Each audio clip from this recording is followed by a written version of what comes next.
진통제를 자주 드시는데도 물은 일부러 적게 드시고 계시진 않으신가요? 밤에 소변 보러 자주 깨는 것이 귀찮아서 혹은 다리가 붓는 것이 싫어서 물부터 줄이고 계시진 않으신가요? 머리나 허리가 아프면 약은 바로 챙기면서도 입안이 마르고 소변색이 짙어지는 신호는 그냥 넘기고 계시진 않으신가요? 많은 분들이 신장은 아플 때만 문제를 느낀다고 생각하십니다.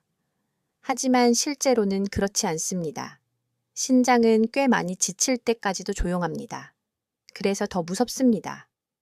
특히 중년 이후에는 통증 때문에 진통제를 찾는 날이 늘어나고 갈증 감각은 예전보다 둔해지기 쉽습니다. 바로 이 두 가지가 겹치는 순간 신장은 생각보다 빨리 부담을 받기 시작합니다. 하지만 너무 걱정하지 않으셔도 됩니다.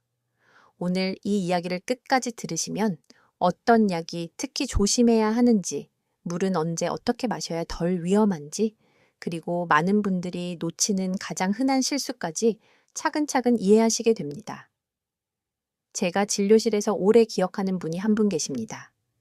70대 초반의 여성분이셨는데 무릎이 아프고 허리가 당겨서 진통제를 거의 습관처럼 드시고 계셨습니다. 그런데 그분은 늘 이렇게 말씀하셨습니다. 물 많이 마시면 밤에 또 깨니까 일부러 안 마셔요. 처음에는 별 문제 없어 보였습니다. 혈압도 아주 높지는 않았고 일상생활도 하셨습니다. 그런데 어느 날부터 몸이 유난히 무겁고 입안이 바싹 마르고 소변 양이 줄어든 느낌이 든다고 하셨습니다. 손등 피부를 만져보면 탄력이 늦게 돌아오고 아침에 일어나면 머리가 맑지 않다고도 하셨죠. 그분은 가장 위험한 상태처럼 보이지 않았습니다. 오히려 많은 어르신이 흔히 겪는 모습이었습니다. 그래서 더 중요합니다. 대단히 특별한 병이 아니라 너무 익숙한 일상이 신장을 먼저 지치게 할 수 있기 때문입니다.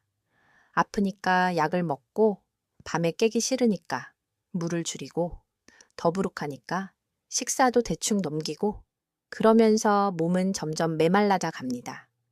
겉으로는 조용하지만 안에서는 작은 경고가 계속 쌓입니다.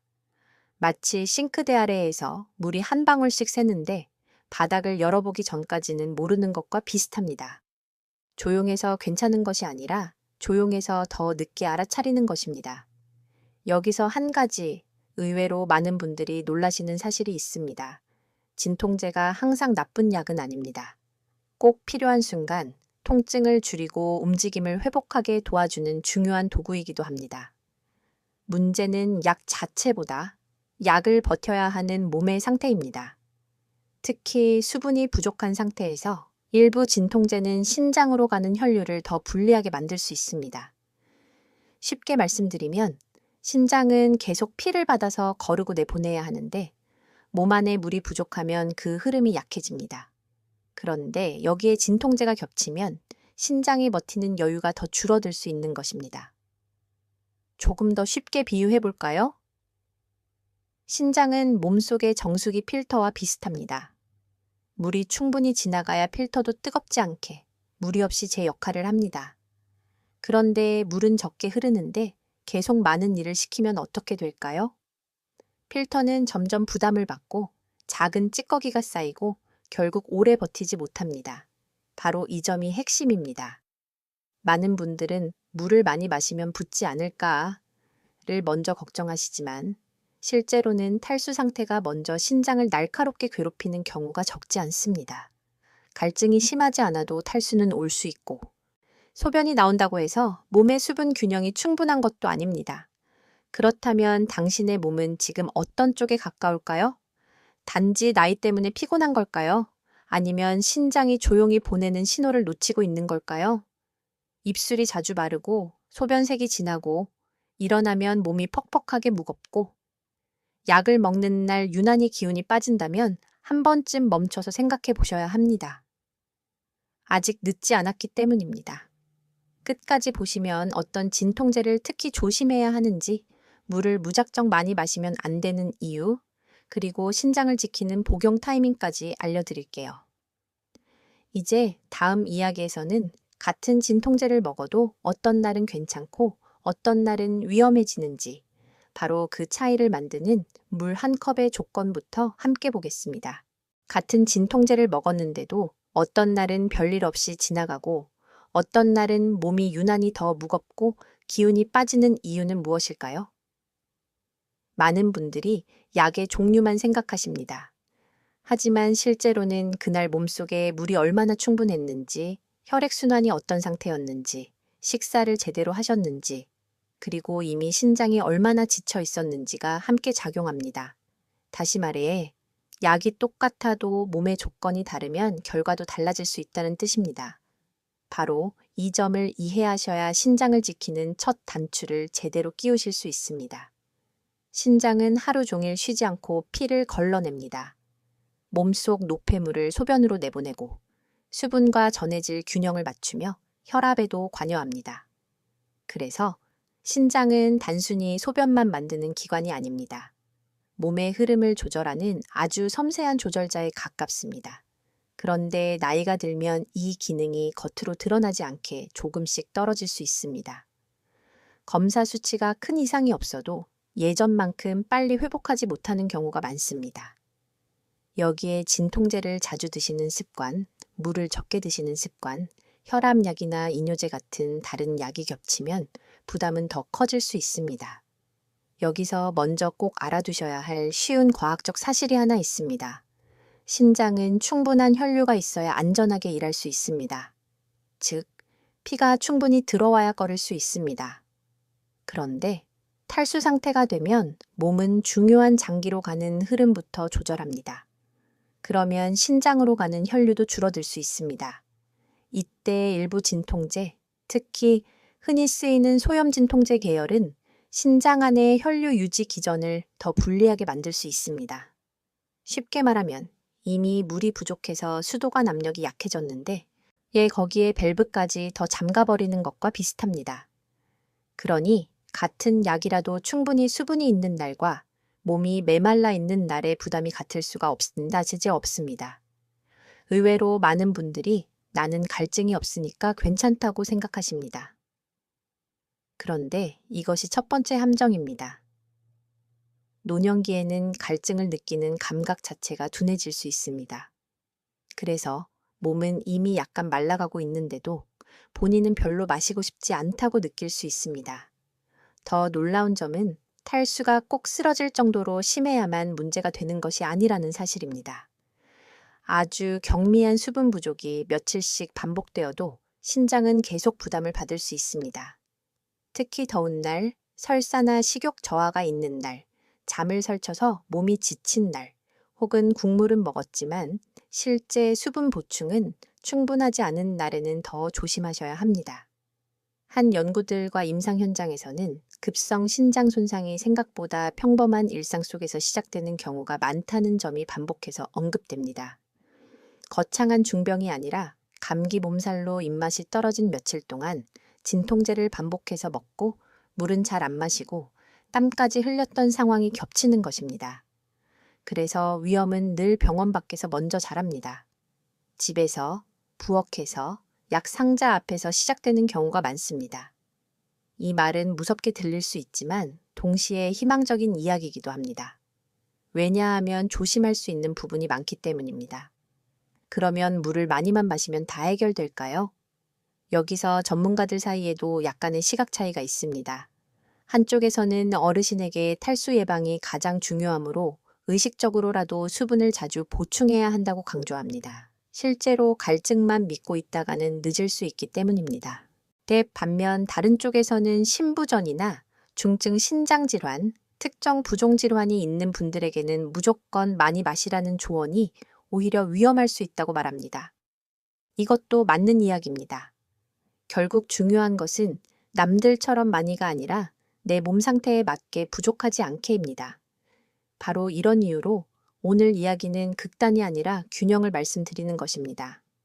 그런데 많은 분들이 놓치는 또 하나의 의외의 부분이 있습니다. 커피, 진한 차, 짠 국물, 단 음료를 마셨다고 해서 몸이 충분히 수분을 얻었다고 착각하는 경우입니다. 물론 이런 음료도 액체이기는 합니다. 그러나 카페인, 당분, 나트륨 섭취가 함께 많아지면 몸의 균형에는 다른 부담이 생길 수 있습니다. 특히 짠 음식을 먹은 뒤 물을 지나치게 줄이는 습관은 더 좋지 않습니다. 붓기가 걱정돼 물을 안 마시지만 실제로는 몸이 더 혼란스러워질 수 있습니다. 참 아이러니하지요. 덜 붓고 싶어서 줄였는데 오히려 신장은 더 답답해질 수 있으니까요. 당신도 이런 날이 있었을지 모릅니다. 허리가 아파 약을 먹고 입맛이 없어 밥은 조금만 먹고 물은 화장실 가기 싫어 거의 안 마시고 오후가 되니 이상하게 손끝이 마르고 머리가 띵해지는 날 말입니다. 많은 분들은 그걸 그냥 오늘 컨디션이 별로네 하고 넘기십니다. 하지만 몸은 이미 작은 계산을 하고 있습니다. 지금은 버틸 수 있는지 아니면 조금 더 무리하면 문제가 생기는지 말입니다. 신장은 소리 없이 이 계산을 계속하는 기관입니다.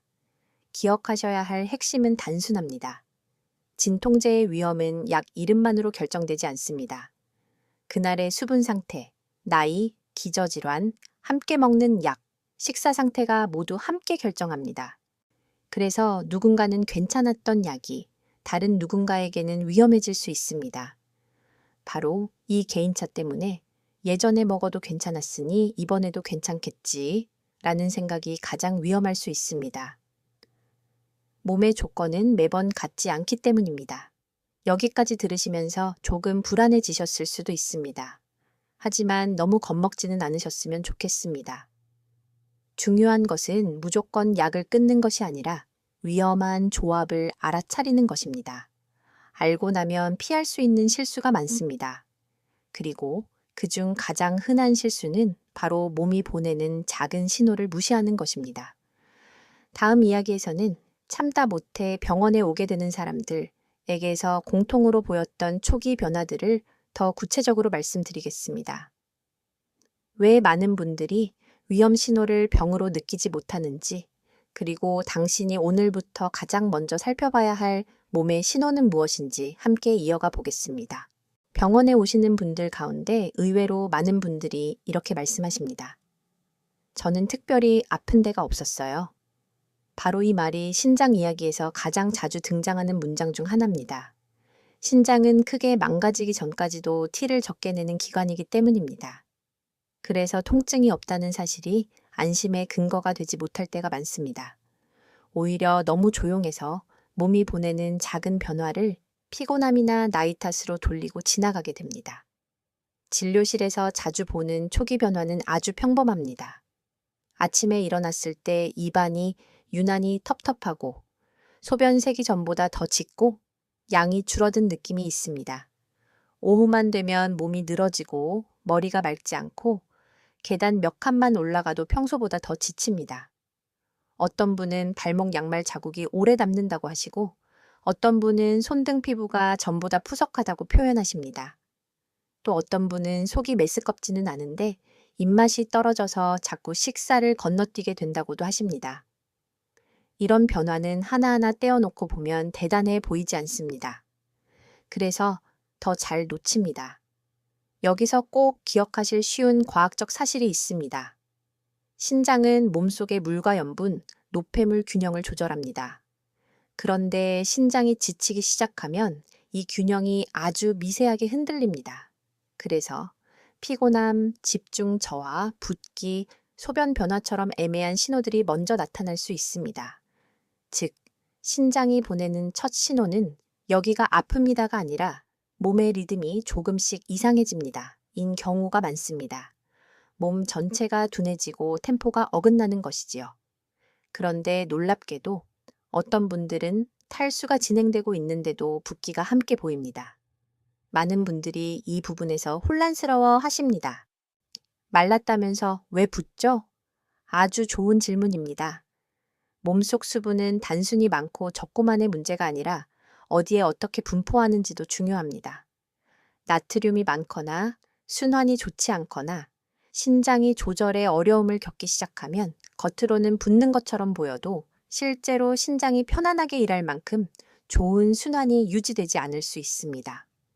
그래서 붓는다고 무조건 물을 끊는 습관이 오히려 상황을 더 헷갈리게 만들기도 합니다. 겉모습만 보고 판단하면 놓치는 것이 많습니다. 이쯤에서 이런 생각이 드실 수 있습니다. 그럼 도대체 어떤 신호부터 위험하다는 건가요? 저는 어르신들께 늘 네 가지를 먼저 보시라고 말씀드립니다. 첫째, 소변 색과 양이 갑자기 달라지는가? 둘째, 평소 먹던 약을 먹은 날 유난히 기운이 떨어지는가? 셋째, 입이 마르고 피부가 푸석한데도 물은 잘 안 들어가는가? 넷째, 몸이 붓거나 무겁지만 이상하게 상쾌한 느낌이 전혀 없는가? 이 네 가지가 겹치면 단순 피곤함으로 넘기지 않는 것이 좋습니다. 작은 신호가 모이면 이야기가 달라집니다. 전문가들 사이에서도 이런 초기 신호를 얼마나 민감하게 볼 것인지에 대해서는 약간 의견 차이가 있습니다. 어떤 의사들은 검사 수치 변화가 확인되기 전까지는 생활 습관 교정에 집중하며 경과를 보자고 말합니다.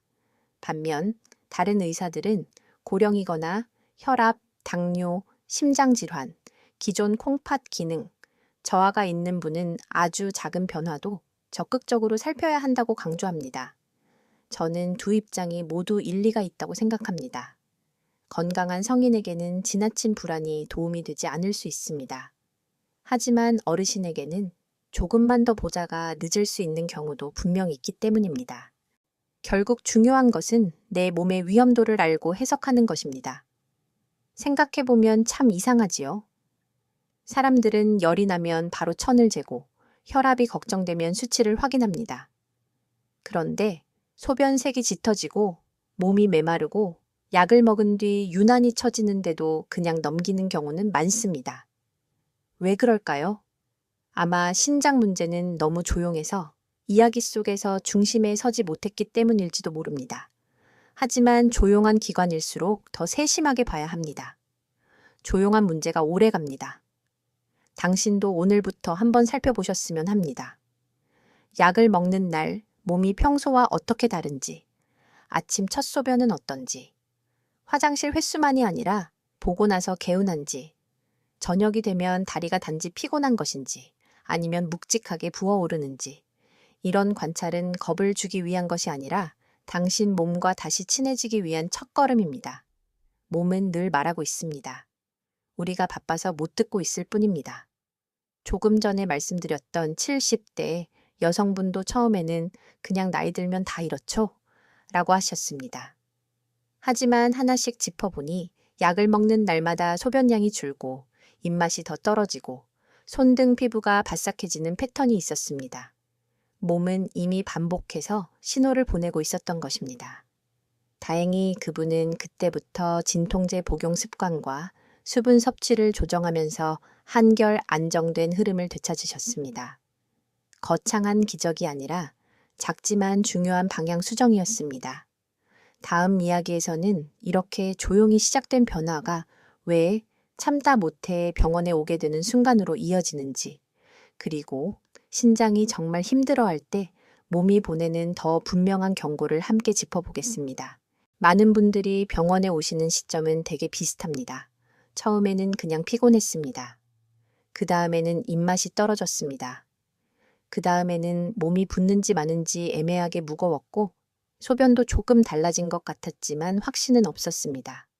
그러다가 어느 날 갑자기 기운이 뚝 떨어지거나 어지럽고 메스껍거나 평소 먹던 약을 먹은 뒤에도 몸이 이상하게 회복되지 않는 느낌이 들면서 결국 병원을 찾게 됩니다.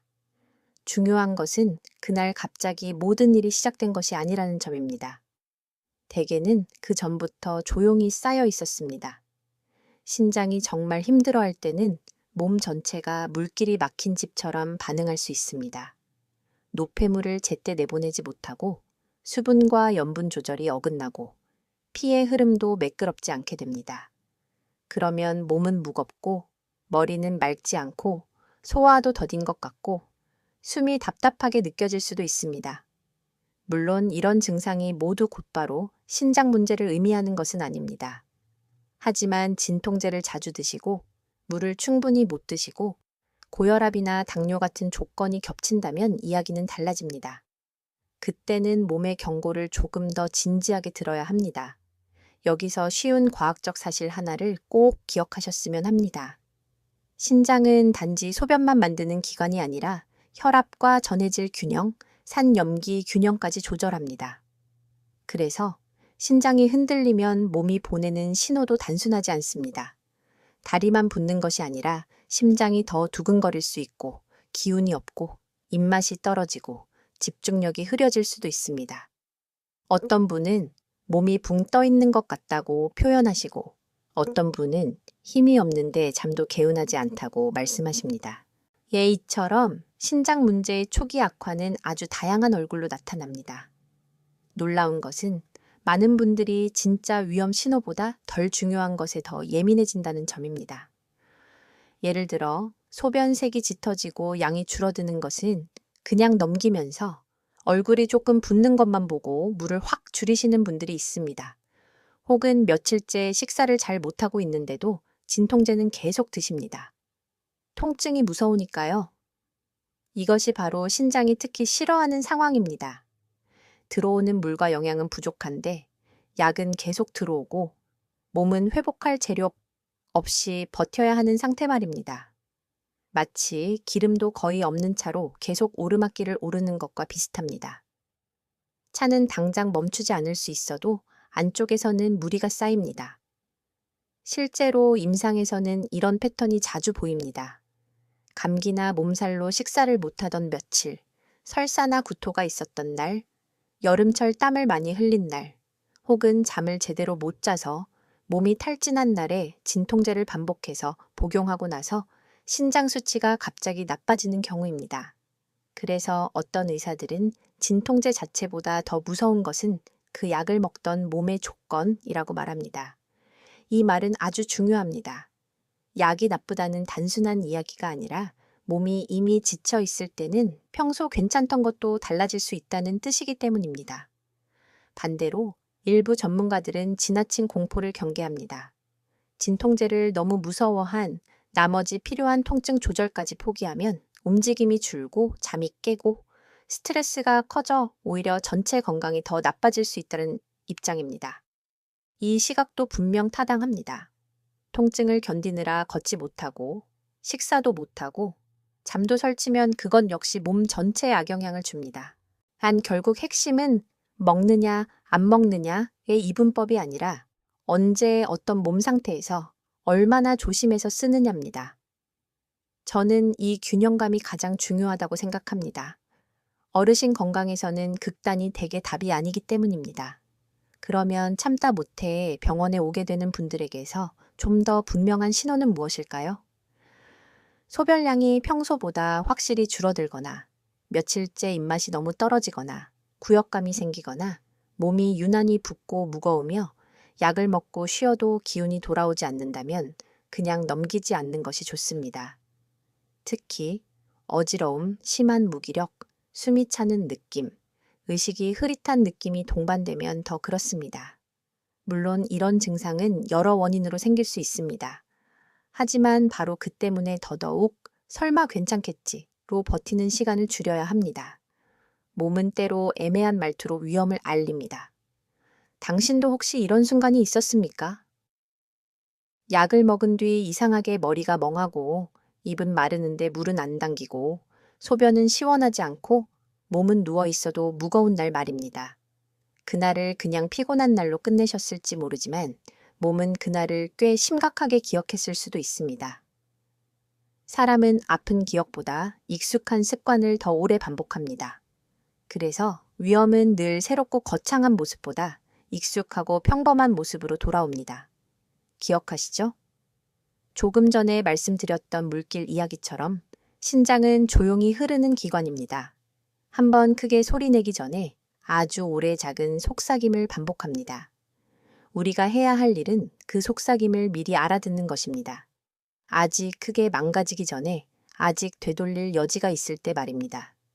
다음 이야기에서는 약 자체를 무조건 끊으라는 것이 아니라 어떤 복용 습관이 특히 위험한지, 그리고 신장을 덜 지치게 하려면 약보다 먼저 무엇을 살펴야 하는지 더 현실적으로 말씀드리겠습니다. 이쯤 되면 이런 질문이 자연스럽게 떠오르실 겁니다. 그럼 진통제는 아예 먹지 말아야 하나요? 결론부터 말씀드리면 그렇지 않습니다. 중요한 것은 약을 무조건 끊는 것이 아니라 신장이 특히 힘들어하는 복용 습관을 피하는 것입니다. 같은 약이라도 어떻게 먹느냐에 따라 몸의 부담이 달라질 수 있기 때문입니다. 그래서 오늘부터는 약 이름보다 먼저 약을 먹는 상황과 타이밍을 살피는 눈이 필요합니다.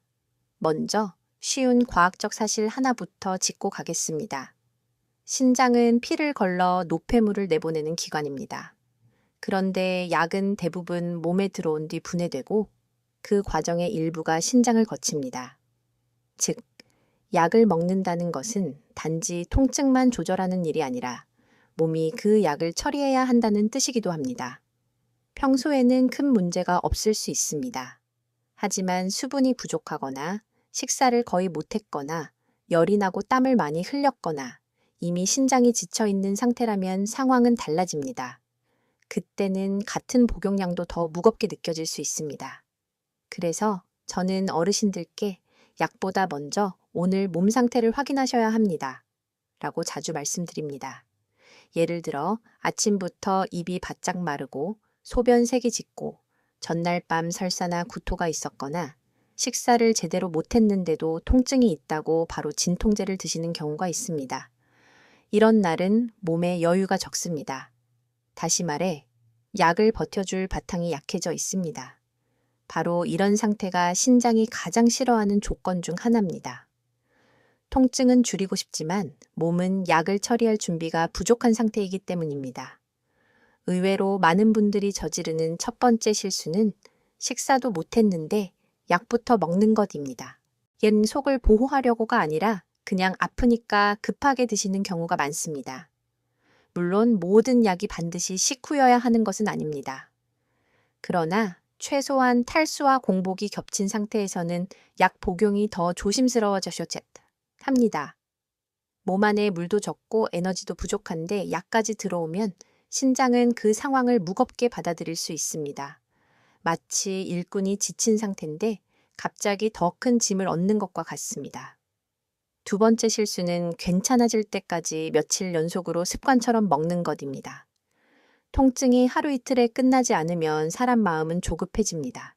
그래서 아침에도 한 알, 저녁에도 한 알, 다음 날도 또 한 알, 이렇게 이어지기 쉽습니다. 그런데 문제는 통증이 계속된다는 사실 자체가 몸이 쉬고 회복해야 한다는 신호일 수도 있다는 점입니다. 약으로 덮는 동안 수분 보충, 휴식, 원인 확인이 함께 가지 않으면 신장은 계속 같은 부담을 반복해서 받게 됩니다.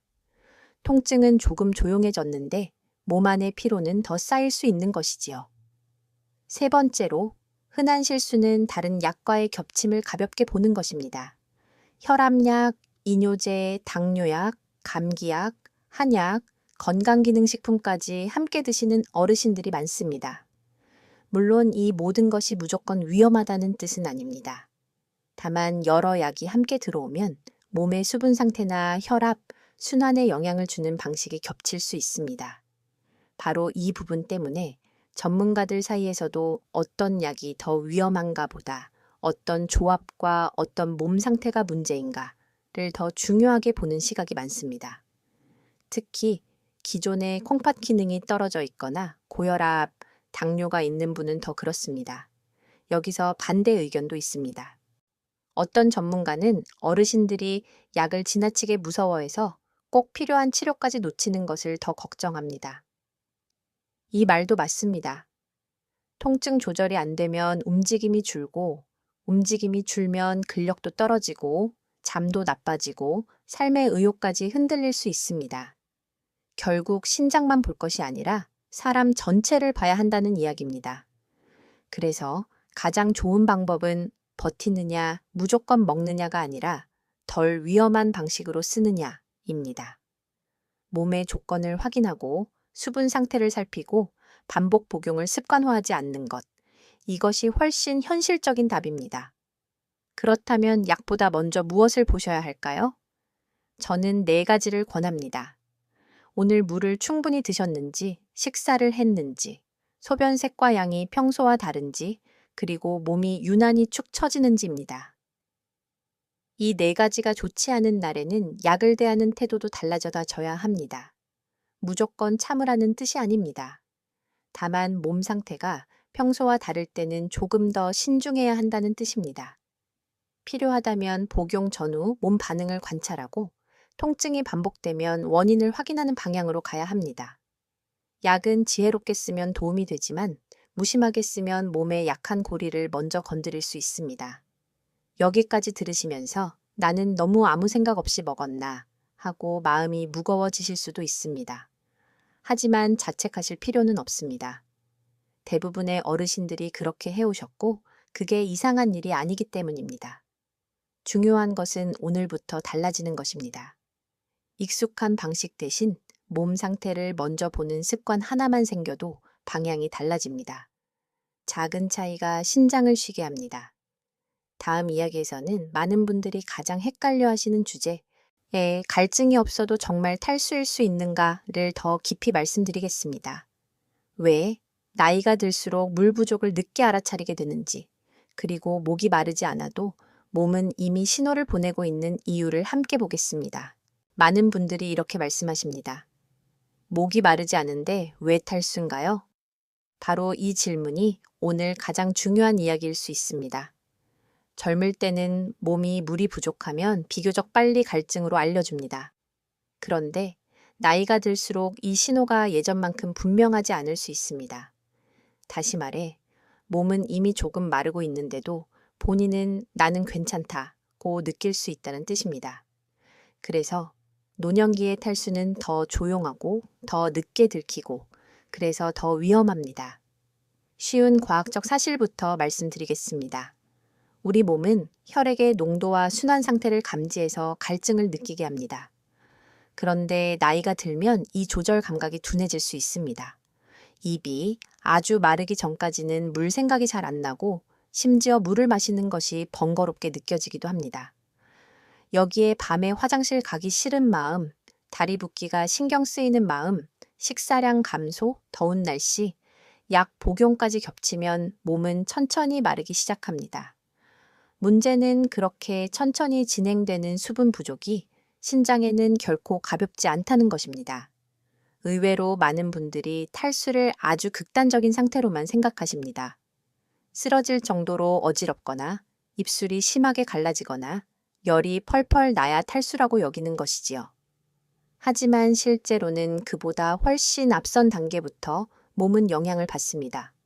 아침에 일어났을 때 입이 텁텁하고 소변색이 진하고 오후가 되면 몸이 가라앉고 머리가 맑지 않고 피부가 푸석하고 약을 먹은 날 유난히 기운이 빠지는 것, 이런 변화도 이미 몸의 수분 균형이 흔들리고 있다는 신호일 수 있습니다.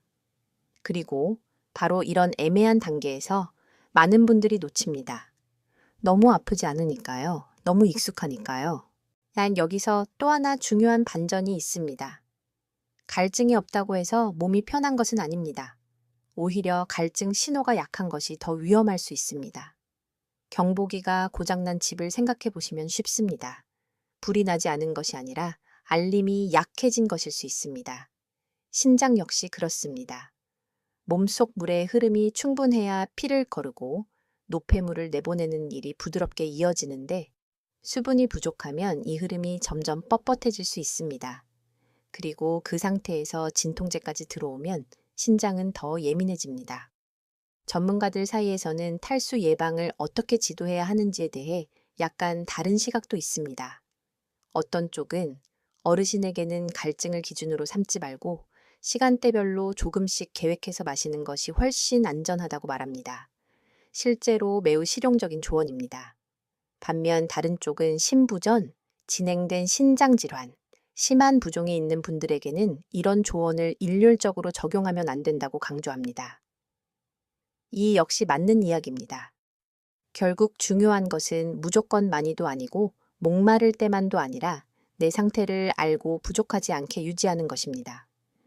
균형, 바로 그 균형이 핵심입니다. 생각해보면 이런 장면은 아주 흔합니다. 오전 내내 집안일을 하고 점심은 대충 넘기고 허리가 아파 약을 하나 먹고 물은 별로 안 마셨는데 이상하게 저녁이 되면 다리가 묵직하고 몸이 축 늘어집니다. 그런데도 스스로는 이렇게 말합니다. 오늘 좀 피곤했나 보다. 물론 그럴 수도 있습니다. 하지만 그 피곤함 속에는 몸이 마른 채로 버틴 시간이 숨어 있을 수 있습니다. 몸은 늘 정직합니다. 부족했던 것은 결국 흔적으로 남깁니다. 그래서 저는 어르신들께 갈증보다 먼저 하루의 장면을 기억해 보시라고 말씀드립니다. 오늘 물을 몇 번 마셨는지, 약을 먹기 전 몸 상태가 어땠는지, 소변색은 어땠는지, 입술과 입안은 어떤지, 오후에 갑자기 기운이 떨어지지는 않았는지. 이런 질문은 어렵지 않지만 몸을 지키는데 매우 강력합니다. 왜냐하면 신장은 큰 사건보다 반복된 작은 습관의 영향을 더 오래 받기 때문입니다. 혹시 여기까지 들으시며 이건 우리 부모님 이야기 같기도 하고 어쩌면 내 이야기 같기도 하다는 생각이 드셨다면 이번 영상이 도움이 될 분과 꼭 함께 나눠보셔도 좋겠습니다. 이런 정보는 병이 생긴 뒤보다 아직 조용할 때 들을수록 더 큰 힘이 됩니다. 그리고 한 가지 더 기억해 주셨으면 합니다. 물은 벌로 마시는 것이 아닙니다. 몸을 살리는 작은 지원입니다. 억지로 들이키는 것이 아니라 몸이 버티기 전에 먼저 돕는 것입니다.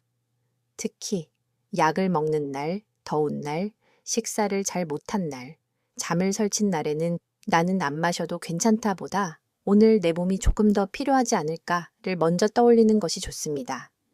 이 생각 하나가 신장을 편하게 합니다.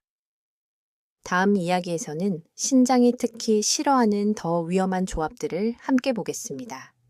진통제와 탈수만이 아니라 짠 음식, 다른 약, 반복된 습관이 어떻게 겹쳐 부담을 키우는지 이어서 말씀드리겠습니다. 이제부터는 조금 더 현실적인 이야기를 해보겠습니다. 신장을 힘들게 하는 것은 진통제 하나만이 아닙니다. 진통제는 때로 마지막 한 조각일 뿐입니다. 그 앞에는 이미 여러 습관과 조건이 겹쳐 있는 경우가 많습니다. 짠 음식, 수분 부족, 여러 약의 동시 복용, 반복되는 피로, 식사거르기, 그리고 이 정도는 괜찮겠지 라는 익숙한 안심까지 말입니다. 신장은 이런 조합을 아주 싫어합니다. 하나하나는 버틸 수 있어도 겹치기 시작하면 부담은 훨씬 빨라집니다. 쉬운 과학적 사실부터 짚어보겠습니다. 신장은 혈류, 수분, 염분, 약물 대사와 배출의 영향을 동시에 받습니다.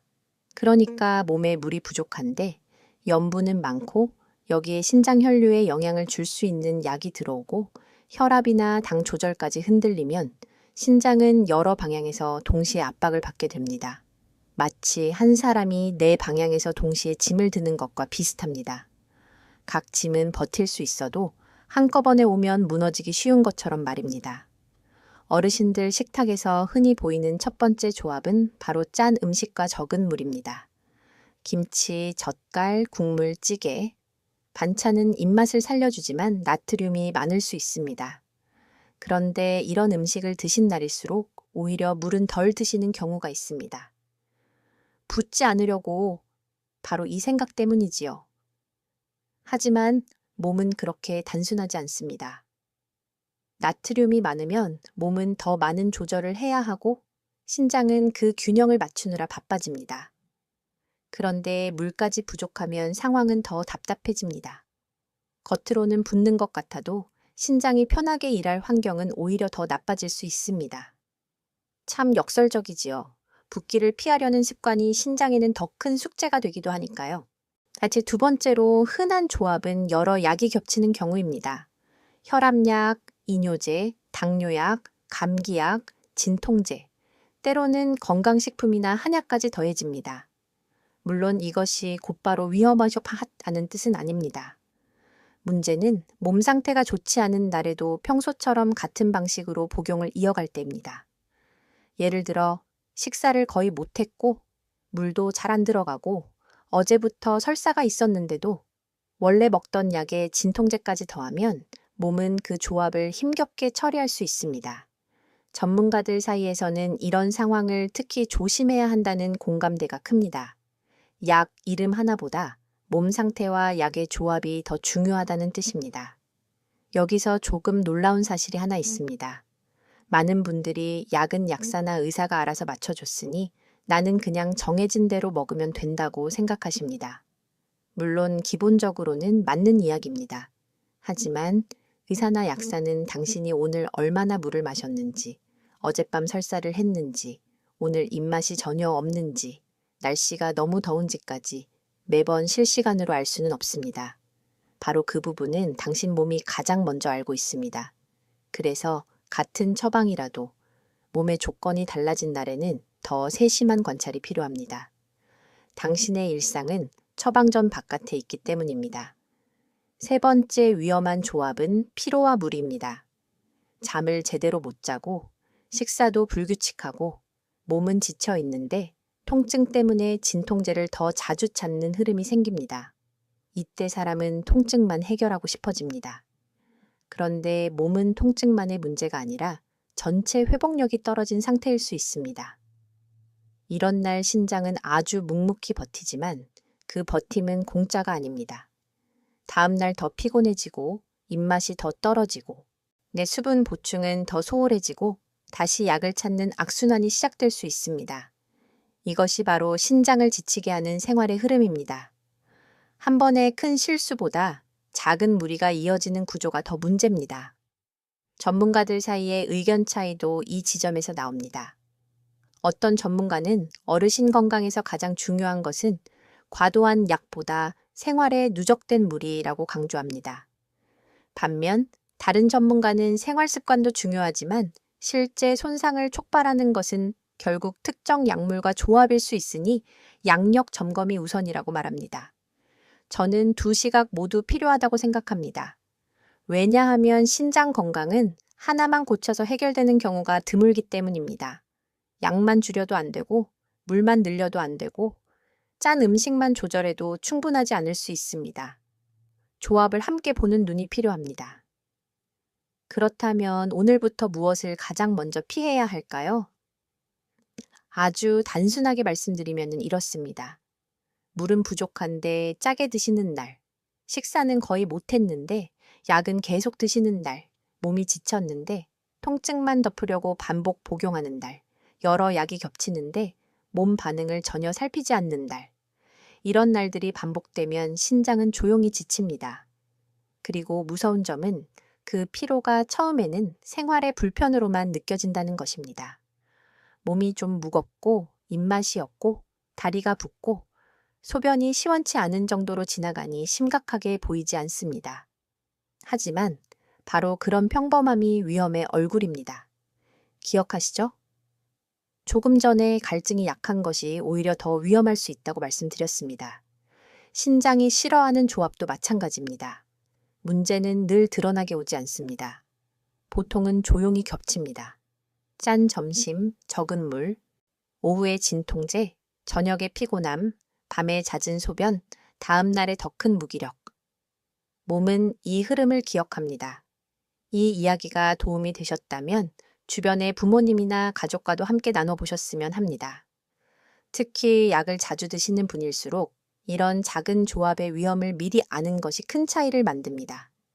정보는 병이 커진 뒤보다 아직 생활 속에서 바꿀 수 있을 때 더 값집니다.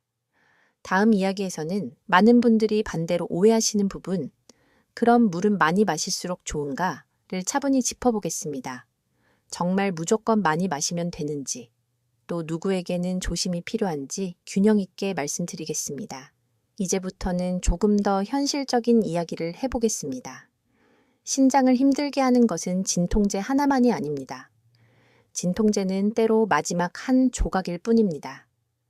그 앞에는 이미 여러 습관과 조건이 겹쳐 있는 경우가 많습니다.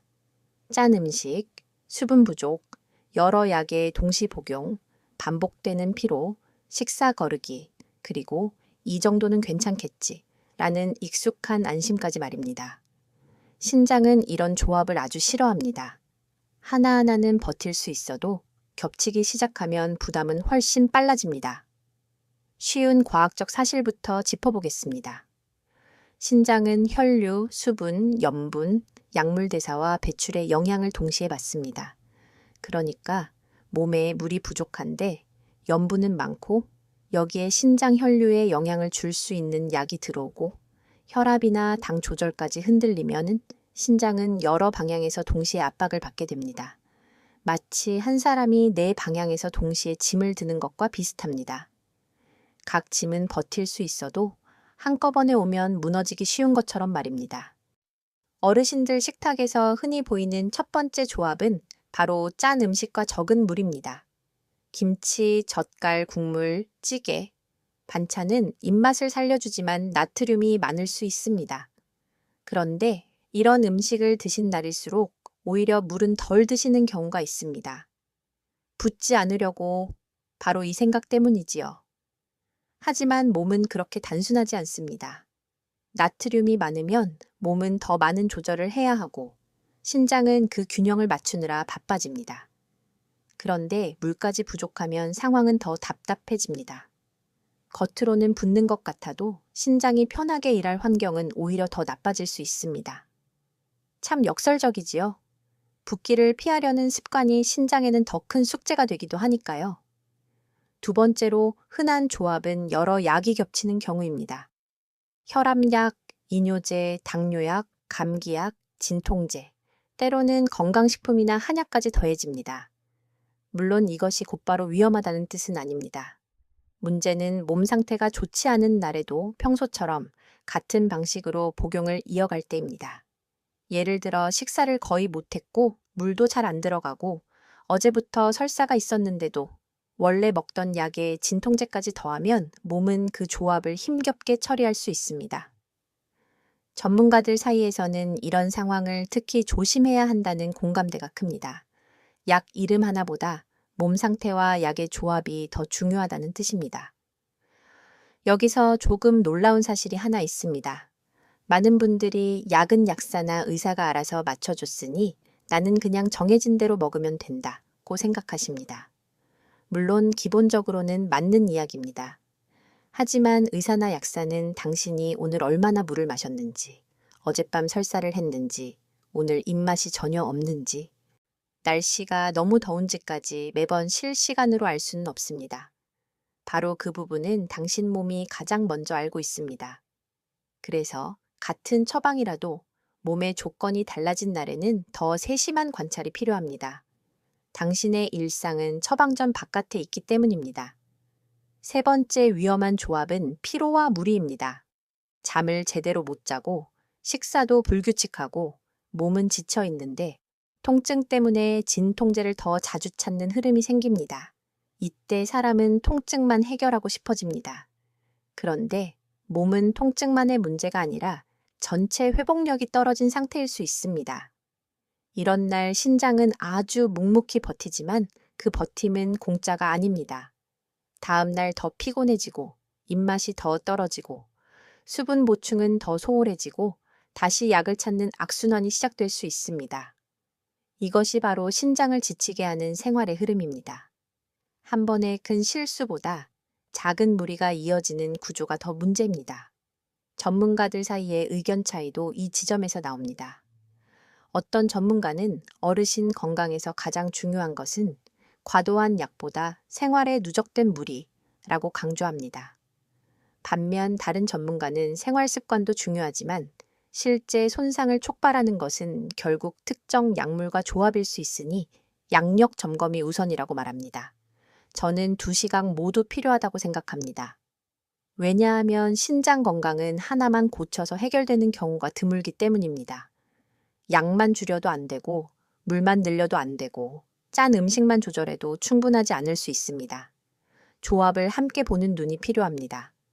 그렇다면 오늘부터 무엇을 가장 먼저 피해야 할까요? 아주 단순하게 말씀드리면 이렇습니다. 물은 부족한데 짜게 드시는 날. 아니 식사는 거의 못했는데 약은 계속 드시는 날. 몸이 지쳤는데 통증만 덮으려고 반복 복용하는 날. 여러 약이 겹치는데 몸 반응을 전혀 살피지 않는 날. 이런 날들이 반복되면 신장은 조용히 지칩니다. 그리고 무서운 점은 그 피로가 처음에는 생활의 불편으로만 느껴진다는 것입니다. 몸이 좀 무겁고 입맛이 없고 다리가 붓고 소변이 시원치 않은 정도로 지나가니 심각하게 보이지 않습니다. 하지만 바로 그런 평범함이 위험의 얼굴입니다. 기억하시죠? 조금 전에 갈증이 약한 것이 오히려 더 위험할 수 있다고 말씀드렸습니다. 신장이 싫어하는 조합도 마찬가지입니다. 문제는 늘 드러나게 오지 않습니다. 보통은 조용히 겹칩니다. 짠 점심, 적은 물, 오후의 진통제, 저녁의 피곤함, 밤의 잦은 소변, 다음 날의 더 큰 무기력. 몸은 이 흐름을 기억합니다. 이 이야기가 도움이 되셨다면 주변의 부모님이나 가족과도 함께 나눠보셨으면 합니다. 특히 약을 자주 드시는 분일수록 이런 작은 조합의 위험을 미리 아는 것이 큰 차이를 만듭니다. 정보는 병이 커진 뒤보다 아직 생활 속에서 바꿀 수 있을 때 더 값집니다. 다음 이야기에서는 많은 분들이 반대로 오해하시는 부분, 그런 물은 많이 마실수록 좋은가를 차분히 짚어보겠습니다. 정말 무조건 많이 마시면 되는지, 또 누구에게는 조심이 필요한지 균형 있게 말씀드리겠습니다. 여기까지 들으신 분들 가운데는 이런 생각이 드실 수 있습니다. 결국 물이 중요하다면 많이 마실수록 좋은 것 아닌가요? 이 질문은 아주 자연스럽고 또 아주 중요합니다. 왜냐하면 신장 이야기는 늘 두 가지 극단 사이에서 흔들리기 쉽기 때문입니다. 한쪽에서는 물이 부족하면 위험하다고 말하고 다른 쪽에서는 너무 많이 마시는 것도 조심하라고 말합니다. 그래서 많은 어르신들이 도대체 어느 장단에 맞춰야 하는지 헷갈려 하십니다. 오늘은 그 혼란을 조금 정리해 드리고 싶습니다. 먼저 쉬운 과학적 사실부터 말씀드리겠습니다. 물은 신장을 통해 몸속 노폐물을 배출하고 혈액순환과 전해질 균형을 유지하는 데 꼭 필요합니다. 그러나 우리 몸은 단순히 많을수록 좋은 방식으로 움직이지 않습니다. 물도 적절한 균형 안에서 의미가 있습니다. 너무 부족하면 혈류와 역과가 불리해지고 반대로 특정 질환이 있는 분이 너무 과하게 마시면 몸이 감당하기 어려울 수 있습니다. 결국 신장 건강에서 중요한 것은 양보다 먼저 내 몸에 맞는 상태입니다.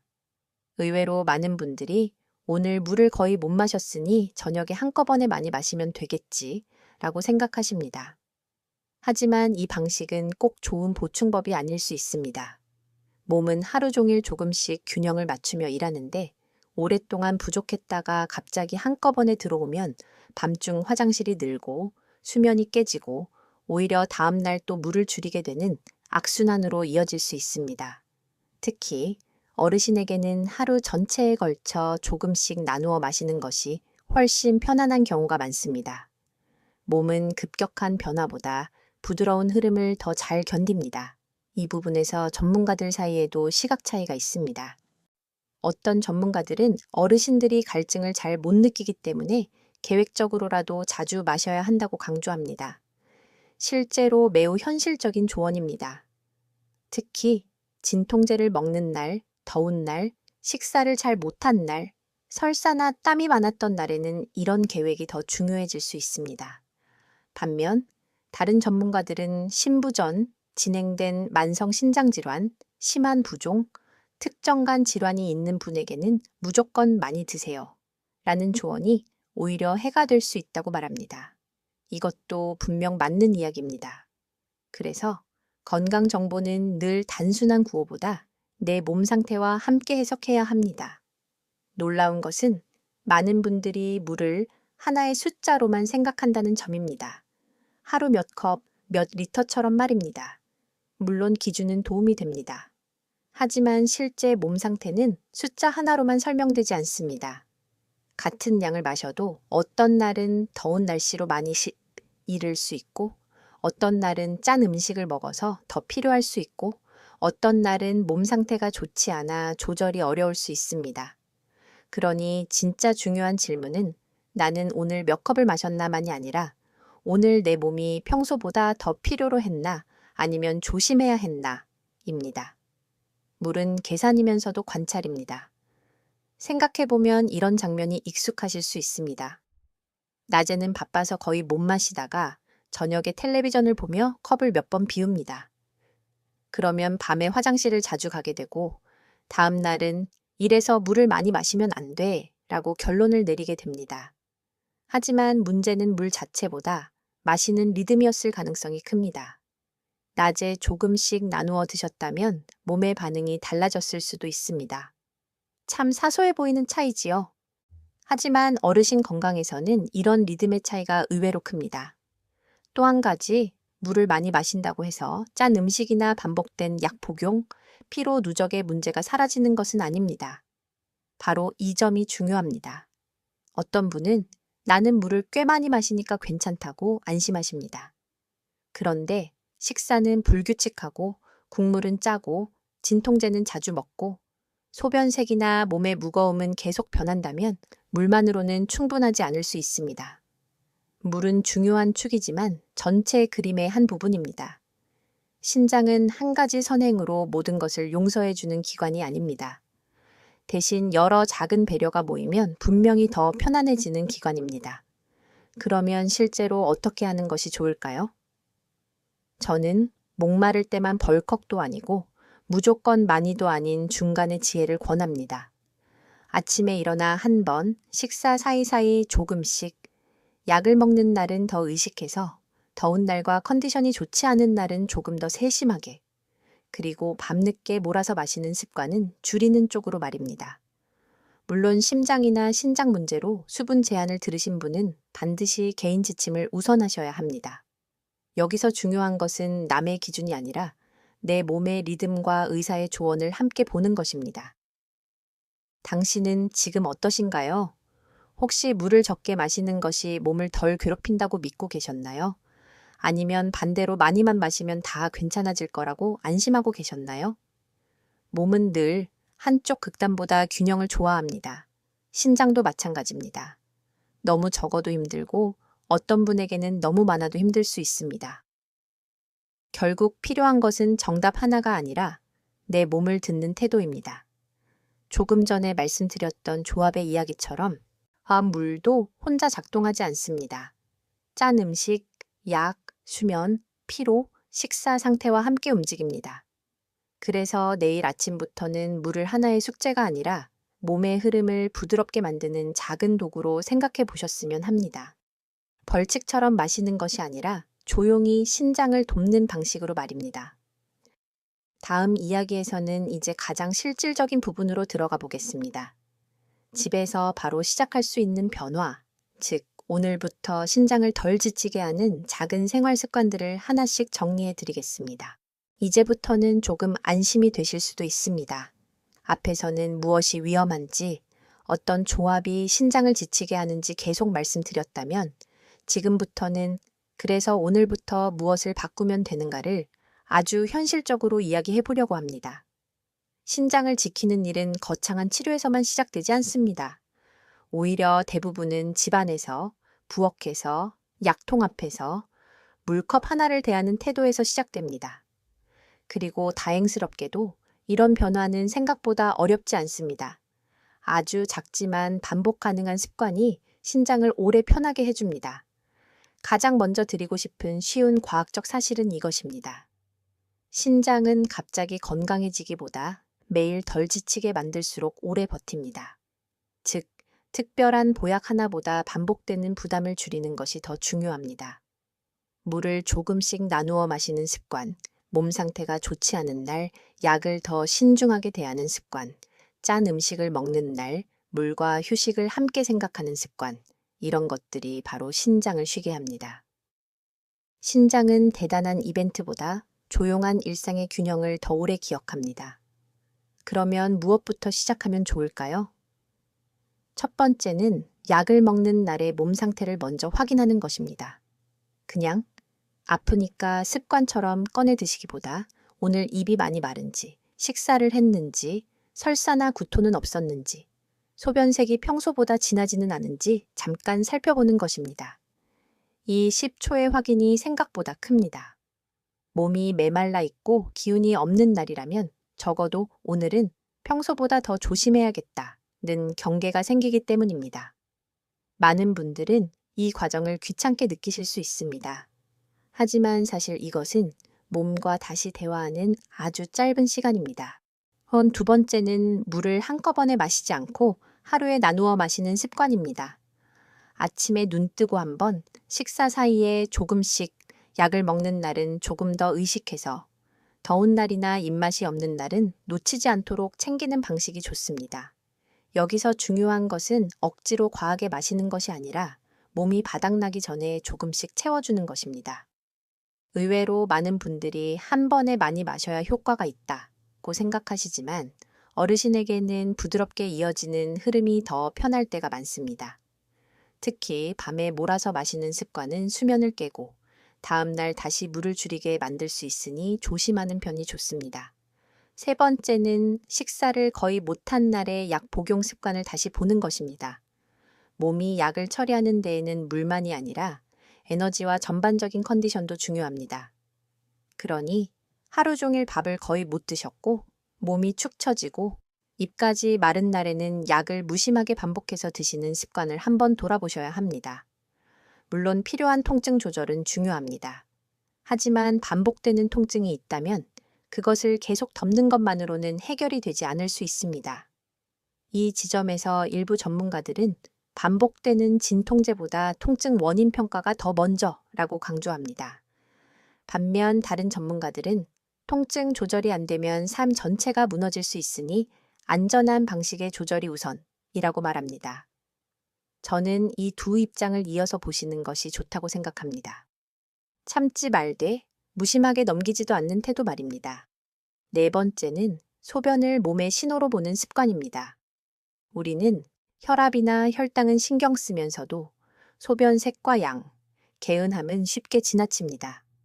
하지만 신장은 말이 적은 기관이기 때문에 소변이 꽤 중요한 메시지가 됩니다. 너무 자주 보는 횟수만이 아니라 색이 갑자기 짙어졌는지, 양이 줄었는지, 보고 나서도 시원하지 않은 느낌이 있는지 살펴보는 것이 좋습니다. 물론 하루 이틀의 변화만으로 결론을 내리라는 뜻은 아닙니다. 다만 패턴을 보라는 것입니다. 몸은 반복을 통해 이야기를 합니다. 다섯 번째는 짠 음식과 물을 따로 보지 않는 것입니다.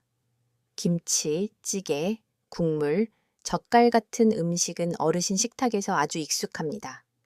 문제는 이런 음식을 드신 날 오히려 물을 줄이거나 혹은 붓는 것이 싫어서 저녁 이후 아무것도 안 드시는 식으로 대응하는 경우입니다. 이 방식은 몸을 더 불편하게 만들 수 있습니다. 짜게 먹은 날은 신장이 더 바빠질 수 있다는 사실을 먼저 떠올리시는 것이 좋습니다. 그날은 몸을 더 살피고 다음 날까지 소변 색과 몸의 무거움을 체크해보는 식의 세심함이 필요합니다. 무조건 금지보다 몸의 반응을 아는 쪽이 훨씬 오래 갑니다. 여기서 또 하나 중요한 의외의 포인트가 있습니다. 나는 아직 검사에서 괜찮다고 했으니 안심해도 된다는 생각입니다. 물론 검사 결과가 괜찮다면 좋은 일입니다. 하지만 검사 수치가 괜찮다는 것과 생활 속 부담이 전혀 없다는 것은 같은 말이 아닙니다. 신장은 버티는 힘이 좋기 때문에 어느 정도까지는 조용히 견딜 수 있습니다. 바로 그래서 생활 습관이 더 중요합니다. 수치가 괜찮을 때부터 덜 지치게 해야 앞으로도 오래 편안할 가능성이 높아집니다. 건강은 이상이 생긴 뒤에만 관리하는 것이 아니라 이상이 없을 때 유지하는 습관에서 더 잘 지켜집니다. 당신은 오늘 어떤 작은 변화부터 시작할 수 있을까요? 물컵을 눈에 보이는 곳에 두는 일일까요? 약을 먹기 전 오늘 나는 잘 먹고 잘 마셨나? 를 한번 묻는 일일까요? 짠 저녁을 먹은 날 밤늦게 물을 끊는 대신 낮부터 리듬을 조정하는 일일까요? 신장을 지키는 변화는 결심보다 설계에 가깝습니다. 좋은 사람만 할 수 있는 일이 아니라 쉽게 반복되게 만드는 사람이 오래 해냅니다. 조금 전에 말씀드렸던 것처럼 신장은 반복된 작은 습관의 영향을 더 오래 받습니다. 그러니 너무 큰 계획부터 세우지 않으셔도 됩니다. 하루에 한 가지씩만 바꿔도 흐름은 달라집니다. 몸은 거대한 변화보다 부담이 조금 줄었다는 사실에 먼저 반응합니다. 그리고 그 반응은 생각보다 빨리 옵니다. 아침이 덜 텁텁해지고 오후에 무기력이 줄고 소변이 조금 더 맑고 개운해지는 식으로 말입니다. 아주 작은 회복은 늘 이렇게 조용히 시작됩니다. 다음 이야기에서는 여기까지의 내용을 조금 더 깊게 돌아보면서 왜 많은 분들이 신장 문제를 내 이야기로 받아들이기 어려워하는지, 그리고 바꾸는 사람과 그대로 반복하는 사람 사이에 어떤 차이가 생기는지 차분히 이어가 보겠습니다. 여기까지 이야기를 따라오신 분들은 아마 두 가지 마음이 함께 드실 수 있습니다. 하나는 생각보다 내가 놓친 게 많았구나 하는 놀라움이고, 다른 하나는 그래도 지금부터 바꾸면 되겠구나 하는 안도감입니다. 저는 이 두 마음이 함께 오는 것이 오히려 건강한 반응이라고 생각합니다. 너무 가볍게 넘겨도 안 되고 너무 겁먹어도 오래 실천하기 어렵기 때문입니다. 결국 신장을 지키는 일은 공포가 아니라 이해에서 시작해야 합니다. 그리고 이해는 늘 삶을 조금 더 부드럽게 바꿉니다. 많은 분들이 신장 이야기를 들으면 처음에는 이렇게 반응하십니다. 나는 아직 괜찮은데요. 사실 이 말은 틀린 말이 아닐 수도 있습니다. 지금 당장 큰 이상이 없을 수도 있고, 검사에서도 뚜렷한 문제를 듣지 않으셨을 수 있습니다. 하지만 바로 그 지점이 중요합니다. 신장 건강은 이상이 생긴 뒤에만 돌보는 것이 아니라 괜찮을 때부터 덜 지치게 해야 오래 갑니다. 쉬운 과학적 사실로 말씀드리면 신장은 손상된 뒤 회복이 더딜 수 있는 기관입니다. 그래서 아직 괜찮다는 말은 안심의 끝이 아니라 돌봄의 시작점이 되어야 합니다. 의외로 사람들은 눈에 보이는 증상에는 민감하지만 조용한 피로에는 둔감합니다. 무릎이 아프면 바로 느끼고 두통이 오면 바로 약을 찾습니다. 그런데 입이 자주 마르고 소변색이 짙고 약 먹은 날 몸이 유난히 축 처지고 오후가 되면 머리가 맑지 않은 변화는 그냥 넘기기 쉽습니다. 왜 그럴까요? 아마도 그런 변화는 너무 평범하고 너무 일상적이고 너무 그럴 수도 있는 일처럼 보이기 때문입니다. 하지만 신장은 바로 그 평범함 속에서 지쳐갑니다. 거창한 위기가 아니라 익숙한 무심함 속에서 말입니다. 여기서 하나 흥미로운 차이가 생깁니다. 같은 나이, 비슷한 식습관, 비슷한 통증을 가진 두 사람이 있어도 시간이 지나면 몸의 흐름은 달라질 수 있습니다. 한 사람은 늘 같은 방식으로 반복합니다. 아프면 바로 약을 먹고 물은 화장실 가기 싫어 줄이고 몸의 신호는 나이 탓으로 넘깁니다. 다른 사람은 아주 작은 질문 하나를 덧붙입니다. 오늘 내 몸이 버틸 준비가 되어 있을까? 바로 이 질문이 차이를 만듭니다. 약을 먹느냐 마느냐 이전에 몸 상태를 먼저 보는 사람은 같은 하루를 조금 덜 거칠게 지나갑니다. 처음에는 사소해 보여도 그 차이가 몇 달, 몇 년 뒤에는 큰 방향 차이로 이어질 수 있습니다. 전문가들 사이에서도 예방의 무게를 얼마나 둘 것인가에 대한 관점 차이는 있습니다. 어떤 쪽은 실제로 증상이나 수치 변화가 분명할 때 집중적으로 개입하는 것이 현실적이라고 봅니다. 반면 다른 쪽은 고령층일수록 생활 속 위험 조합을 더 빨리 교육해야 손실을 줄일 수 있다고 강조합니다. 저는 후자의 메시지가 특히 어르신에게 중요하다고 생각합니다. 왜냐하면 노년의 건강은 문제를 고치는 것보다 문제를 크게 만들지 않는 지혜가 더 큰 힘을 가질 때가 많기 때문입니다. 예방은 소극적인 태도가 아니라 오히려 가장 능동적인 관리입니다. 생각해보면 참 다정한 일입니다. 물을 한 컵 더 천천히 마시는 것, 약을 먹기 전 오늘 컨디션을 살피는 것, 짠 음식을 먹은 날 몸 반응을 유심히 보는 것, 이런 일들은 대단한 치료 기술이 아닙니다. 하지만 몸에게는 아주 분명한 배려입니다. 그리고 몸은 그런 배려를 기억합니다. 어제보다 덜 텁텁한 아침, 오후에 무기력이 조금 줄어든 느낌, 소변이 조금 더 편안해진 변화, 이런 것들이 바로 몸의 대답일 수 있습니다. 건강은 늘 큰 감동으로만 오지 않습니다. 자주 아주 작고 조용하게 좋아집니다. 혹시 지금도 그래도 나는 별 문제 없을 것 같아 라는 생각이 남아 계신가요? 그렇다면 이렇게 한번 물어보고 싶습니다. 정말 괜찮아서 그대로 두고 계신 걸까요? 아니면 너무 익숙해서 그냥 넘어가고 계신 걸까요? 이 질문은 겁을 주기 위한 것이 아닙니다. 오히려 당신이 당신 몸을 더 잘 이해하게 돕기 위한 질문입니다. 우리는 무서운 병보다 익숙한 습관에 더 오래 끌려갑니다. 그래서 바뀌어야 하는 것은 의지가 아니라 알아차림일 때가 많습니다. 기억하시죠? 처음에 말씀드렸던 그 70대 여성분도 특별한 큰 증상이 있어서 오신 것이 아니었습니다. 너무 흔한 통증, 너무 익숙한 약, 너무 자연스럽게 줄인 물, 너무 당연하게 넘긴 피로가 쌓여 있었을 뿐입니다.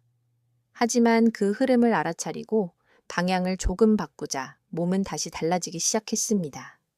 이것이 오늘 이야기의 가장 따뜻한 부분입니다. 몸은 완벽한 사람만 회복시키는 것이 아니라 방향을 바꾸는 사람에게도 기회를 줍니다. 이제 다음 이야기에서는 지금까지의 내용을 더 또렷하게 정리하면서 당신이 정말 조심해야 할 상황과 이럴 땐 그냥 넘기지 말아야 한다는 기준을 조금 더 분명하게 짚어보겠습니다. 이제 여기까지의 이야기를 한번 또렷하게 정리해 보겠습니다. 신장을 지키는 일은 아주 복잡한 의학 지식을 외우는 것이 아닙니다. 오히려 몇 가지 중요한 순간을 놓치지 않는 데서 시작됩니다. 특히 어르신에게는 괜찮겠지 하고 넘기는 시간이 짧을수록 좋습니다. 왜냐하면 신장은 조용히 버티는 기관이기 때문에 위험한 조합이 반복되면 어느 날 갑자기 더 분명한 불편으로 나타날 수 있기 때문입니다. 그래서 지금부터는 당신이 꼭 기억해야 할, 그냥 넘기지 말아야 할 순간들을 차분히 짚어보려고 합니다. 먼저 쉬운 과학적 사실 하나를 다시 말씀드리겠습니다. 신장은 몸속의 수분, 염분, 노폐물, 혈압의 균형에 관여합니다. 그래서 신장이 힘들어지면 단순히 소변만 달라지는 것이 아니라 몸 전체의 리듬이 흐트러질 수 있습니다. 입맛이 떨어지고 기운이 빠지고 몸이 무겁고 붓고 어지럽고 머리가 맑지 않은 변화가 함께 올 수 있습니다. 즉, 신장 문제는 꼭 한 가지 증상으로만 나타나지 않습니다. 바로 이 점 때문에 많은 분들이 초기에 놓칩니다. 각각은 흔해 보이지만 함께 오면 이야기가 달라집니다. 그러면 어떤 순간을 그냥 넘기지 말아야 할까요? 첫째, 소변량이 평소보다 눈에 띄게 줄었을 때입니다. 단순히 화장실 횟수만이 아니라 마신 것에 비해 너무 적게 나오는 느낌이 들 때 말입니다. 둘째, 소변색이 짙고 입안이 마르는데도 갈증은 별로 느껴지지 않을 때입니다. 셋째, 며칠째 입맛이 떨어지고 몸이 축 처지는데 진통제나 다른 약은 계속 드시고 있을 때입니다. 넷째, 다리나 발목이 붓고 몸이 무거운데도 소변은 시원치 않고 개운함이 없을 때입니다. 다섯째, 약을 먹은 뒤 유난히 어지럽거나 기운이 빠지거나 머리가 멍한 느낌이 반복될 때입니다. 이런 신호는 하나만으로 단정할 수는 없지만 반복되거나 겹치면 그냥 생활 피로로 넘기지 않는 것이 좋습니다. 여기서 많은 분들이 놀라시는 부분이 있습니다. 위험한 순간은 꼭 대단히 심하게 아플 때만 오는 것이 아니라는 그 사실입니다. 오히려 평소와 조금 다르지만 애매한 날들이 더 중요할 수 있습니다. 예를 들어 식사를 잘 못하고 물도 별로 안 마셨고 전날 잠도 설쳤고 허리가 아파 진통제까지 먹었는데 오후부터 몸이 푹 꺼지는 날이 있습니다. 이런 날은 오늘 컨디션이 안 좋네로 끝나기 쉽습니다. 하지만 바로 이런 날들이 신장에는 꽤 부담스러울 수 있습니다. 위기는 늘 큰 소리로 오지 않습니다. 아주 평범한 얼굴로 오기도 합니다. 전문가들 사이에서도 어떤 증상에서 바로 병원을 권할지에 대해서는 상황에 따라 차이가 있습니다. 하지만 대체로 공통되는 원칙은 있습니다. 기존의 고혈압, 당뇨, 심장질환, 만성 신장질환이 있거나 고령이거나 여러 약을 함께 드시는 분이라면 작은 변화도 더 민감하게 보는 것이 안전하다는 점입니다. 반대로 기저질환이 적고 일시적인 피로일 수도 있는 경우에는 수분과 휴식, 식사 회복 후 경과를 보기도 합니다. 결국 중요한 것은 내가 어느 쪽에 더 가까운 사람인지를 아는 것입니다. 건강 정보는 언제나 개인의 배경 위에서 해석되어야 힘이 생깁니다. 그래서 저는 어르신들께 무서운 기준 대신 현실적인 기준을 드리고 싶습니다. 몸이 평소와 다르게 메마른 느낌이 분명하고 소변이 줄고 식사가 안 되고 약은 계속 들어가고 단주 회복이 하루 이틀 이상 더디다면 그냥 참지 마시고 한번 점검을 받는 쪽이 낫습니다. 특히 숨이 차거나 심하게 어지럽거나 정신이 흐릿하거나 갑자기 많이 붓거나 구토나 설사가 겹치면 더 그렇습니다. 물론 이런 증상이 모두 신장 때문이라는 뜻은 아닙니다. 하지만 바로 그렇기 때문에 더더욱 방치하지 않는 것이 중요합니다. 몸은 원인을 한 가지 색으로만 보여주지 않으니까요.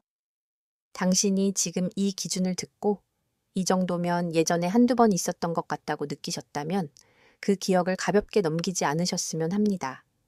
우리의 몸은 늘 처음에는 작게 말합니다. 그리고 그 작은 말이 무시될수록 다음에는 더 큰 불편으로 말하게 됩니다. 건강관리란 몸이 소리 지르기 전에 속삭임을 알아듣는 일인지도 모릅니다. 특히 신장처럼 말이 적은 기관은 더 그렇습니다. 조금 전에 말씀드렸던 여러 조합들 기억하시죠? 진통제, 탈수, 짠 음식, 식사 부족, 피로, 여러 약의 겹침.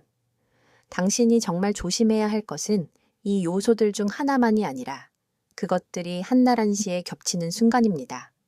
그날은 몸이 버티는 힘이 평소보다 적을 수 있습니다. 그러니 그런 날일수록 무리하지 않고 물과 식사, 휴식, 약 복용을 더 세심하게 보셔야 합니다. 이것이 겁이 아니라 지혜입니다. 이제 마지막 이야기에서는 여기까지의 내용을 따뜻하게 묶어보겠습니다. 이미 진통제를 자주 드셨던 분도 물을 너무 적게 드셨던 분도 아직 늦지 않았다는 말씀을 드리고 싶습니다. 몸은 오늘의 방향을 기억합니다. 마지막으로 내일부터 바로 시작할 수 있는 가장 부드럽고 현실적인 7일의 약속을 함께 나누겠습니다. 여기까지 함께 오신 당신께 먼저 꼭 말씀드리고 싶습니다. 이미 진통제를 자주 드셨다고 해서, 이미 물을 너무 적게 드시는 습관이 있었다고 해서 모든 것이 늦어버린 것은 아닙니다. 몸은 생각보다 참 오래 기다려주는 쪽에 가깝습니다. 물론 신장은 조용한 기관이고 그래서 더 세심한 돌봄이 필요합니다. 하지만 조용하다는 것은 또 다른 의미도 있습니다. 오늘부터 조금씩 방향을 바꾸면 그 조용한 기관도 서서히 편안함을 되찾을 수 있다는 뜻입니다. 오늘 우리가 함께 본 이야기는 사실 아주 거창한 의학 강의가 아니었습니다. 오히려 너무 흔해서 놓치기 쉬운 일상의 장면들이었습니다. 허리가 아파 진통제를 먹는 일, 밤에 화장실 가기 싫어서 물을 줄이는 일, 짠 음식을 먹고도 붓기가 걱정돼 더 안 마시는 일, 식사를 잘 못한 날에도 통증 때문에 약부터 챙기는 일, 그리고 입이 마르고 소변색이 짙어지고 몸이 무거워도 이 나이엔 다 그렇지 하고 넘기는 일이었습니다. 바로 이런 평범한 순간들이 모여 신장을 지치게 하기도 하고 반대로 지켜주기도 합니다. 쉬운 과학적 사실로 다시 한번 정리해 보겠습니다. 신장은 충분한 혈류와 적절한 수분 균형 속에서 가장 편안하게 일합니다. 그런데 몸이 메마른 상태에서 일부 진통제가 겹치면 신장이 버티는 여유가 줄어들 수 있습니다. 여기에 짠 음식, 식사 부족, 피로, 여러 약의 동시 복용까지 더해지면 부담은 더 커질 수 있습니다. 반대로 몸 상태를 먼저 살피고 물을 하루에 조금씩 나누어 드시고 식사를 거의 못한 날에 약 복용을 더 신중히 보고 소변과 몸의 반응을 관찰하기 시작하면 신장은 덜 지치게 됩니다. 결국 중요한 것은 특별한 비법보다 잘 반복되는 부담을 줄이는 방향입니다. 조금 의외였던 부분도 있었지요. 갈증이 없다고 해서 탈수가 아닌 것은 아니라는 점, 붓는다고 해서 꺼서 범나가고 해서 무조건 물을 줄이는 것이 답은 아니라는 점, 물을 많이만 마신다고 모든 문제가 해결되는 것도 아니라는 점, 약 자체를 무조건 두려워하기보다 그 약을 먹는 날의 몸 상태와 조합을 보는 눈이 더 중요하다는 점 말입니다. 이런 내용은 얼핏 단순해 보여도 실제 삶에서는 큰 차이를 만듭니다. 건강은 늘 아주 큰 결심으로만 좋아지지 않습니다. 오히려 매일 반복되는 아주 작은 선택에서 더 자주 달라집니다. 그렇다면 이제 정말 무엇을 하면 될까요? 저는 아주 거창한 계획보다 부드럽고 현실적인 7일의 약속을 권하고 싶습니다. 오늘부터 7일 동안만 아침에 일어나 물을 한번 의식해서 드셔보십시오. 약을 먹는 날에는 오늘 나는 잘 먹고 잘 마셨나를 먼저 한번 물어보십시오. 소변색이 평소보다 짙지는 않은지 살펴보십시오. 짠 음식을 드신 날에는 몸의 무거움과 갈증 없는 메마름을 조금 더 유심히 느껴보십시오. 밤늦게 몰아서 마시는 대신 낮에 조금씩 나누어 드셔보십시오. 이 정도면 충분합니다. 완벽하게 하실 필요도 없습니다. 중요한 것은 시작하는 것입니다. 전문가들 사이에 관점 차이가 있었던 부분들도 기억하실 겁니다. 어떤 분은 탈수 예방을 더 강조하고 어떤 분은 기저질환이 있는 분에게는 수분 과다를 더 경계합니다. 어떤 분은 생활 습관을 먼저 보고 어떤 분은 약물 조합을 더 중요하게 봅니다. 하지만 이 모든 시각을 가만히 모아보면 결국 한 가지로 모입니다. 내 몸 상태를 모른 채 습관처럼 반복하지 말자는 것. 바로 그 점입니다. 인 당신 몸의 오늘 상태를 보는 태도, 그것이 가장 중요한 시작입니다. 남의 기준이 아니라 내 몸의 반응을 듣는 태도 말입니다. 혹시 지금 마음 한구석이 조금 무거우신가요? 나는 그동안 너무 무심했나 보다. 그런 생각이 드실 수 있습니다. 하지만 저는 그 마음 끝에 꼭 희망이 함께 있었으면 합니다. 당신이 무심했던 것이 아니라 그동안 너무 많은 분들이 이런 연결을 제대로 배우지 못했을 뿐입니다. 통증은 크게 느껴지지만 신장의 부담은 너무 조용했으니까요. 이제는 아셨습니다. 이제는 같은 하루를 조금 다른 방식으로 지나갈 수 있습니다. 그걸로 충분히 의미가 있습니다. 몸은 벌하지 않습니다. 몸은 반응합니다. 오늘 더 세심하게 물을 마시면 몸은 조금 덜 메마른 아침으로 답할 수 있습니다. 오늘 약을 먹기 전 내 상태를 한 번 더 보면 몸은 덜 무거운 오후로 답할 수 있습니다. 오늘 짠 음식을 먹은 뒤 내 몸을 더 유심히 느끼면 몸은 더 빨리 경고를 알려줄 수 있습니다. 건강이란 결국 몸과 싸우는 일이 아니라 몸과 다시 친해지는 일인지도 모릅니다. 그리고 나이가 들수록 그 친해짐은 더 큰 힘이 됩니다. 기억하시죠? 처음에 말씀드렸던 그 여성분처럼 방향을 조금만 바꿔도 몸은 달라질 수 있습니다. 거대한 기적이 아니라 조용한 회복 말입니다. 아침 입안이 조금 덜 텁텁해지고 오후에 처짐이 조금 덜하고 소변이 조금 더 맑고 시원해지는 그런 변화들. 건강은 원래 그렇게 옵니다. 큰 소리보다 작은 안도감으로 갑작스러운 환희보다 서서히 편안해지는 느낌으로 다가옵니다. 그래서 오늘의 마지막은 두려움이 아니라 약속이었으면 좋겠습니다. 의 진통제를 드시는 날엔 물과 식사를 먼저 떠올리는 약속. 갈증이 없어도 몸의 메마름을 살피는 약속. 소변과 몸의 무거움을 그냥 넘기지 않는 약속. 그리고 무엇보다 이 정도는 괜찮겠지? 대신 오늘 내 몸은 어떤가?를 묻는 약속 말입니다. 이 약속은 어렵지 않지만 오래 갈수록 당신의 신장을 편안하게 지켜줄 수 있습니다. 오늘 이야기가 당신에게 조금이라도 도움이 되었다면 댓글로 지금 가장 먼저 바꾸고 싶은 습관 하나를 남겨보셔도 좋겠습니다. 비슷한 고민을 가진 분들에게는 그 한 줄이 큰 용기가 될 수 있습니다. 가족이나 부모님이 떠오르셨다면 이 이야기를 함께 나눠주셔도 좋겠습니다. 그리고 우리 아주 작게 시작해보면 어떨까요? 데이 1/7 챌린지. 시작 내일부터가 아니라 오늘 물 한 번 더 의식해서 마시고 약 먹기 전 내 몸 상태를 한 번 더 살펴보는 것. 그 작은 시작이 당신의 신장을 지키는 가장 따뜻한 첫걸음이 될 수 있습니다.